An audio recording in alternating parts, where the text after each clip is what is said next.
Hello student, KJ knowledge hub के YouTube channel में मैं कन्हैया जी पांडे आपका स्वागत करता हूं। तो स्टूडेंट, सामान्य ज्ञान के भाग 74 में आज हम लोग 15 नए प्रश्नों के ऊपर बारी बारी से चर्चा करेंगे। स्टूडेंट, इसमें हमारा पहला सवाल है, ढलवा लोहे में लोहे की मात्रा कितनी होती है? 50%, 50 से 60%, 70 से 90% या 92 से 95%। तो जैसा कि स्टूडेंट हम लोग जानते हैं, हमारा उत्तर होगा ढलवा लोहा में लोहा की जो मात्रा है वह 92 से 95%, 96% तक हो सकती है, जबकि कार्बन की मात्रा 2 से 4% होती है। तो हमारा उत्तर होगा 92% से 95% तक। अब स्टूडेंट, हमारा प्रश्न संख्या 2 है, चुंबकीय ध्रुव पर नमन कोण कितना होता है? 0 डिग्री, 90 डिग्री, 45 डिग्री या 180 डिग्री। तो चुंबकीय ध्रुव पर नमन कोण जो है स्टूडेंट वह 90 डिग्री का होता है, 90 डिग्री का। हमारा तीसरा प्रश्न है, हुसैन सागर झील कहाँ अवस्थित है? हैदराबाद में, पुणे में, बेंगलुरु में या मुंबई में? तो स्टूडेंट, हुसैन सागर बांध जो है हैदराबाद में अवस्थित है, हैदराबाद। हमारा चौथा सवाल है, भारत में हरित क्रांति अब तक किस फसल के मामले में सबसे अधिक सफल रही है? 1966-67 में भारत में हरित क्रांति की शुरुआत हुई थी और हरित क्रांति का प्रभाव जो है सबसे व्यापक रूप से किस फसल पर पड़ा था? धान पर, गेहूं पर, मोटे अनाज पर। मोटे अनाज के अंतर्गत आता है रागी, मड़ुआ, मसूरिया और मक्का, ज्वार, बाजरा या गन्ना पर। तो 1966-67 में भारत में हरित क्रांति की शुरुआत हुई थी। हरित क्रांति की शुरुआत के बाद जो है भारत में गेहूं की फसल के मामले में सबसे अधिक जो है सफलता प्राप्त हुई थी। हमारा उत्तर होगा गेहूं की फसल के मामले में हरित क्रांति सबसे सफल रहा और इसके उपरांत भारत में गेहूं का उत्पादन तेज गति से बढ़ा। आज वर्तमान समय में भारत गेहूं का विश्व का तीसरा सबसे बड़ा उत्पादक देश है। अब स्टूडेंट, हम लोग प्रश्न संख्या 5 को देखते हैं, गोवा पर भारत ने कब अधिकार किया? तो जैसा कि स्टूडेंट हम लोग जानते हैं कि गोवा पर जो है पुर्तगालियों का अधिकार था, लेकिन 1961 में भारतीय सेना ने कार्रवाई करते हुए गोवा पर अधिकार कर लिया और इसे भारत का एक केंद्र शासित प्रदेश बनाया गया। ये साल था 1961 में। 1961 में भारत ने गोवा पर अधिकार किया और पुर्तगाली वहाँ से भाग खड़े हुए। हमारा छठा सवाल है स्टूडेंट, इनमें से कौन एक अदिश राशि है?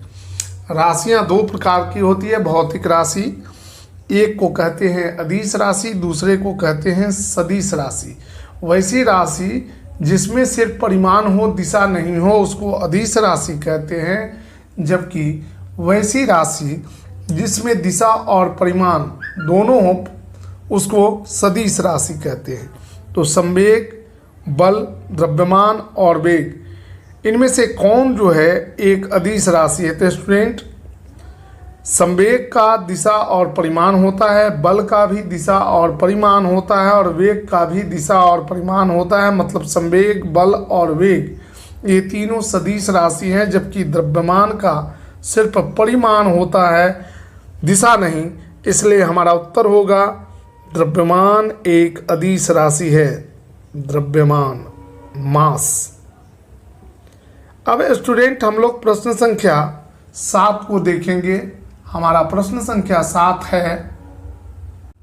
हम लोग प्रश्न संख्या 7 को देखते हैं। सिंधु नदी का उद्गम स्थल कहाँ है? शेषनाग झील, डल झील, मापसा तुंग हिमानी या मानसरोवर झील। तो जैसा कि प्रश्न से स्पष्ट होता है कि सिंधु नदी जो है कहाँ से निकलती है, तो स्टूडेंट सिंधु नदी जो है वह मानसरोवर झील से निकलती है। मानसरोवर झील से, सरोवर झील से निकलती है, जम्मू कश्मीर में प्रवेश करती है और फिर पाकिस्तान में चली जाती है। अब हमारा प्रश्न संख्या 8 है कि चेन्नई कोलकाता से अधिक गर्म है, क्यों? तो ऑप्शन दिया गया है क्योंकि इसके आसपास कोई पर्वत नहीं है। चेन्नई के आसपास कोई पर्वत नहीं है, क्योंकि चेन्नई कोलकाता की अपेक्षा समुद्र के अधिक निकट है। तीसरा ऑप्शन है क्योंकि चेन्नई विषुवत रेखा के निकट है, क्योंकि चेन्नई एक बलुआ प्रदेश है। यह हमारा चौथा ऑप्शन है। तो स्टूडेंट चेन्नई और कोलकाता ये दोनों शहर जो हैं बंगाल की खाड़ी के किनारे अवस्थित हैं, लेकिन कोलकाता जो है समुद्र से थोड़ा भीतर जो है हुगली के तट पर बसा हुआ है, एक नगर है। चेन्नई और कोलकाता इन दोनों की जब हम तुलना करते हैं तो हम देखते हैं कि चेन्नई कोलकाता की अपेक्षा विषुवत रेखा के अधिक नज़दीक है, जिसके कारण चेन्नई में जो है अधिक गर्मी पड़ती है। तो हमारा उत्तर होगा क्योंकि चेन्नई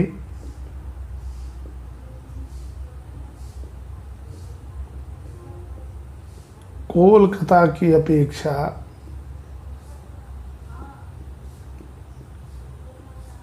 अपेक्षा विषुवत रेखा के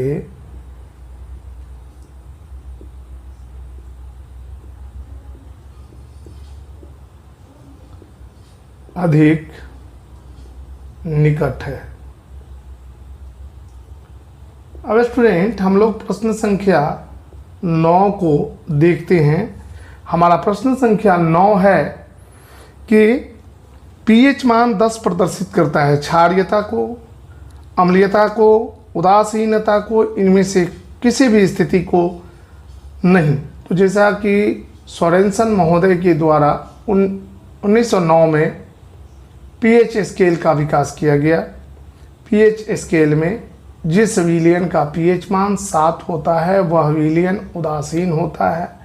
जिस विलियन का पीएच मान 7 से कम होता है वह एक अम्लीय विलियन होता है, और जिस विलियन का पीएच मान 7 से अधिक होता है वह क्षारीय विलियन है।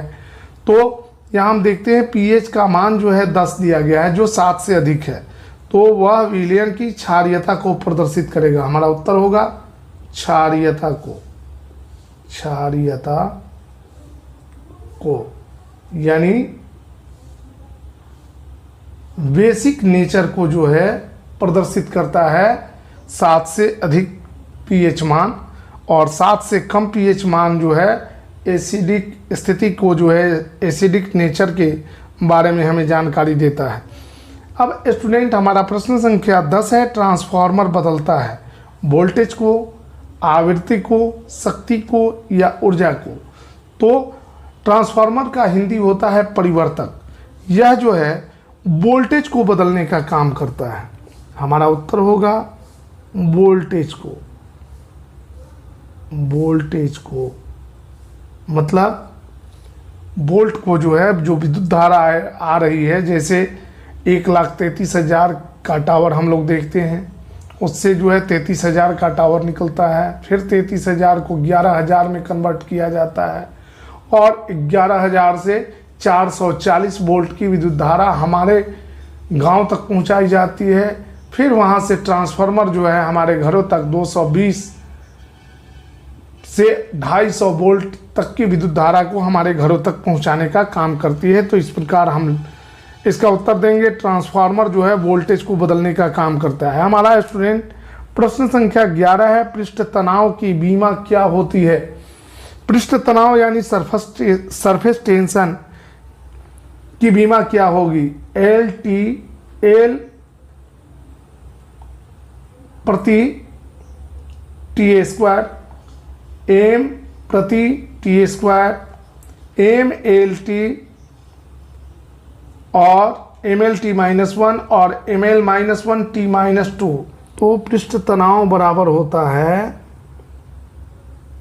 सरफेस टेंशन बराबर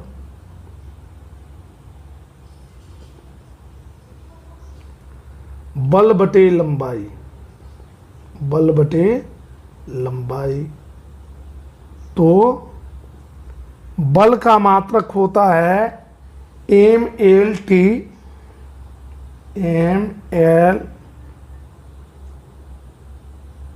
पर टी स्क्वायर बटे लंबाई का मात्रक एल होता है। तो एल से एल कट जाएगा तो हमारे पास क्या बचेगा, एम प्रति टी स्क्वायर। हमारा ऑप्शन 2 जो है यह सही है, हमारा उत्तर होगा, आंसर इसका होगा एम टी -2। अब हमारा सवाल है 12, प्रश्न संख्या 12, एक वायुमंडलीय दाब एसआई यूनिट में किसके बराबर होगा। 1.0123 बार के बराबर, 10.123 बार के बराबर, 2.013 बार के बराबर या 9.8 बार के बराबर। तो एक वायुमंडलीय दाब एसआई यूनिट में जो होता है स्टूडेंट वह 1.0123 बार के बराबर होता है। अब स्टूडेंट हम लोग प्रश्न संख्या 13 को देखते हैं। हमारा प्रश्न संख्या 13 है स्टूडेंट, प्रश्न संख्या 13, लेटेराइट मिट्टी पाई जाती है उड़ीसा में, महाराष्ट्र में, मणिपुर में या मध्य प्रदेश में। तो लेटेराइट मिट्टी जो है उड़ीसा के पठारी भाग में पाई जाती है। हमारा उत्तर होगा उड़ीसा में।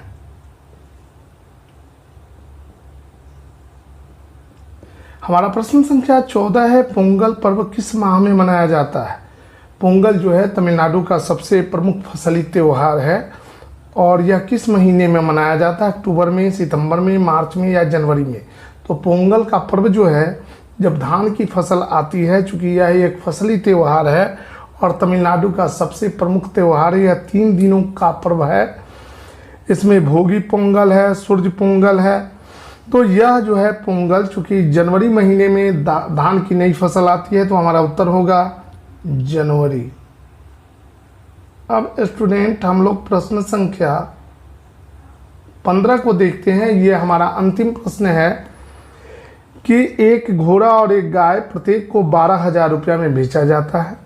गाय को बेचने पर 20% का लाभ होता है और घोड़ा को बेचने पर 20% की हानि होती है।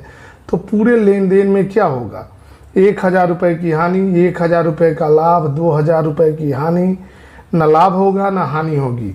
तो देखते हैं, घोड़ा का क्रय मूल्य बराबर होगा विक्रय मूल्य गुने 100/100 माइनस, चूँकि 20% की हानि होती है तो -20, तो बराबर हो जाएगा 12,000 गुने 100/80। काटेंगे 20 चौके 80, 20 पचे 100, 4 तिहाई 12, 3,000, 3 पचे 15,000। घोड़ा का क्रय मूल्य है 15,000 रुपया। अब गाय का क्रय मूल्य निकालते हैं स्टूडेंट। तो विक्रय मूल्य गुने 100 बटे, चूँकि 20% का लाभ हो रहा है, 100 + 20, तो 12,000 गुने 100 बटे 120। 100 में 20 जोड़ देंगे 120, तो 120 दहाई सैकड़े, 12,000 100 मरतबे में कट गया, 100 में 100 से गुना करेंगे तो 10,000। तो दोनों का क्रय मूल्य जोड़ते हैं तो 15 × 10 = 25,000 और बेचते हैं तो 12 दूनी 24,000। दोनों क्रय मूल्य को जोड़ने पर दोनों का योग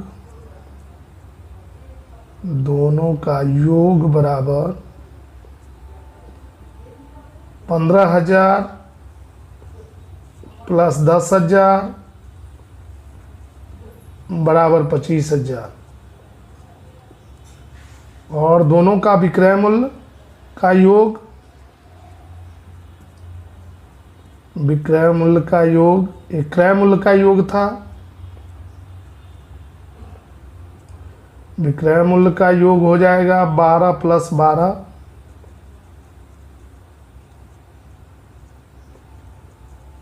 बराबर 24,000। तो इस प्रकार इस लेन देन में 1,000 की हानि होती है। हमारा उत्तर होगा 1,000 रुपये की हानि होगी। आंसर होगा 1,000 रुपया। 1,000 रुपया की हानि। तो स्टूडेंट, हमने आपके समक्ष सामान्य ज्ञान के भाग 74 में 15 प्रश्नों को बारी बारी से रखा और उनका विश्लेषणात्मक तथ्यात्मक उत्तर देने का प्रयास किया। अगर आपको हमारा वीडियो अच्छा लगे तो आप इसे लाइक करें, शेयर करें, सब्सक्राइब करें और हमारे अगले वीडियो का इंतज़ार करें। तब तक के लिए मैं कन्हैया जी पांडे आपसे विदा लेता हूँ। धन्यवाद।